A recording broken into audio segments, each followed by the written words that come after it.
Dinesh sir, ಬಂಗ್ಲಗುಡ್ಡದ ರಹಸ್ಯ ಬಗ್ಗೆ ಅಂದರೆ ಯಾಕೆ ಮೂಳೆ ಸಿಗ್ತಾ ಇದೆ ಅದೇ ಪ್ರದೇಶದಲ್ಲಿ ಅಂತ? ಅಲ್ಲ, ಅದನ್ನೇ ನೋಡ್ಬೇಕು, ಅದನ್ನು ತನಿಖೆಯಿಂದ ಹೊರಬರಬೇಕು. ಯಾಕೆ ಸಿಗ್ತಾ ಇದೆ, ಯಾವ ರೀತಿ ಸಿಗ್ತಾ ಇದೆ.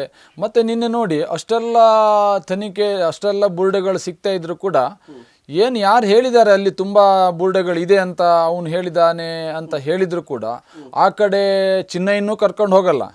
ಚಿನ್ನಯ್ಯ ಯಾರ ಹತ್ರ ಹೇಳಿದಾನೋ ವಿಠಲ್ ಗೌಡ್ರ ಹತ್ರ ಅವ್ರನ್ನೂ ಕರ್ಕೊಂಡು ಹೋಗಲ್ಲ.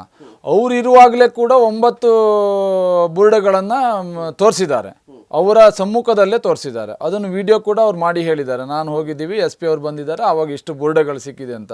ಹಾಗಾದರೆ ಅವ್ರನ್ನೂ ಕರ್ಕೊಂಡು ಹೋಗಲ್ಲ ಅಂದರೆ ಇದ್ರ ಉದ್ದೇಶ ಏನಿದೆ ಅಂತ ನಾನು ಕೇಳ್ತೇವೆ. ನಾನು ಕೂಡ ಕೇಳಬೇಕಲ್ಲ ಪ್ರಶ್ನೆ, ಏನು ಉದ್ದೇಶ ಇದೆ? ಮಹಾಜರಿಗೆ ಅವ್ರು ಹೇಳಿದ ಮೇಲೆ ಅವ್ರು ಹೇಳಿ ನೀವು ಹೋಗಿತ್ತಾನೆ, ನಿಮ್ಗೇನು ಕನಸು ಬಿಡಲಿಲ್ಲಲ್ಲ SIT ಅವರಿಗೆ. SIT ಅವ್ರಿಗೆ ಕನಸು ಬಿಡಲಿಲ್ಲ, ಅವ್ರು ಹೇಳಿದ್ರ ಮೇಲೆ ಅವ್ರನ್ನ ಕರ್ಕೊಂಡು ಹೋಗ್ಬೇಕಿತ್ತಲ್ಲ ಮಹಾಜರಿಗೆ. ಯಾವ ಕಾರಣಕ್ಕೆ ನೀವು ಕರ್ಕೊಂಡು ಹೋಗ್ತಾ ಇಲ್ಲ? ಆಯಿತು, ಅಲ್ಲಿ ಏನಿದೆ ಅನ್ನೋದನ್ನು ಮಹಾಜರ್ ಮಾಡಬೇಕಾದ್ರೆ ಸಾರ್ವಜನಿಕವಾಗಿ ಯಾರಾದರೂ ಬೇಕಲ್ಲ, ನಿಮ್ಮ ಅಧಿಕಾರಿಗಳು ಮಾತ್ರ ಹೋಗಿ ಮಹಾಜರ್ ಮಾಡಿದರೆ ಹಾಗಾದ್ರೆ ನಿಮ್ಗೇನಾದರೂ ಅದು ಗೊತ್ತಿದ್ದು ನೀವು ಹೋಗ್ತಾ ಇದ್ದೀರಾ? ಅವ್ನು ಹೇಳಿದಾನಲ್ಲ, ಅವ್ನು ಹೇಳಿದ ಹಾಗಾದ್ರೆ ಅವ್ನು ಕರ್ಕೊಂಡು ಬಂದು ಅವ್ನು ಸುಳ್ಳು ಹೇಳ್ತಾನಲ್ಲ ಅಂತ ವಾಪಸ್ ಹರಡಿಯಲ್ಲ ಬಂಗ್ಲಗುಡ್ಡೆಯಲ್ಲಿ. ಅವನು ಫಸ್ಟಿಂದ ಹೇಳ್ತಿರೋದು ಒಂದೇ, ಬಂಗ್ಲಗುಡ್ಡೆಯಲ್ಲಿ 100 ಶವಗಳು ಹುಗ್ದಿದ್ದೇನೆ ಅಂತ. ಬಂಗ್ಲಗುಡ್ಡೆಯಲ್ಲಿ ಹುಡುಕ್ಬೋದಲ್ಲ, ಯಾಕೆ ಹುಡುಕ್ತಾ ಇಲ್ಲ ನೀವು? ಈಗ ಸಿಕ್ಕಿದ ಮೇಲೆ ನೋಡಿದ ಮೇಲೆ ನೀವು ಅದ್ರ ಬಗ್ಗೆ ಎಚ್ಚರ ಆಗ್ತೀರಿ.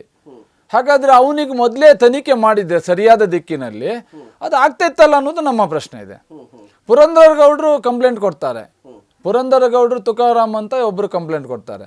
ನೋಡಿ, ಅವನು ಇನ್ನೊಂದು ಕಡೆ ಅವ್ರ ಮನೆ ಹೋಗೋ ದಾರಿಯಲ್ಲಿ ನಾನು ಕೂಡ ಅವನು ಅಲ್ಲಿ ಹೆಣ ಹುಗ್ದಿರೋದನ್ನು ನೋಡಿದ್ದೀನಿ ಅಂತ ಕೊಡ್ತಾರೆ. ಆದರೆ ಅಲ್ಲಿ ಸ್ಥಳ ತನಿಖೆನೇ ಮಾಡದೆ ಅದು ಅಲ್ಲಿ ಇಲ್ಲ ಅನ್ನೋದನ್ನು ಡಿಸೈಡ್ ಮಾಡಿ ಅವರಿಗೆ ಹಿಂಬರ ಕೊಡ್ತಾರೆ.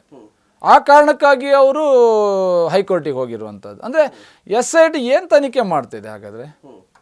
ಯಾರು ಏನೇ ಹೇಳಲಿ, ನೀವು SIT ಫಾರ್ಮೇಟ್ ಆಗಿರೋದಂತ ಯಾವುದಕ್ಕೆ? ಯಾವುದೇ ಕಂಪ್ಲೇಂಟ್ ಇದ್ದರೂ ಅದನ್ನು ತನಿಖೆ ಮಾಡಿ ಅಂತ ಮಾಡಿರುವಂಥದ್ದಲ್ಲ.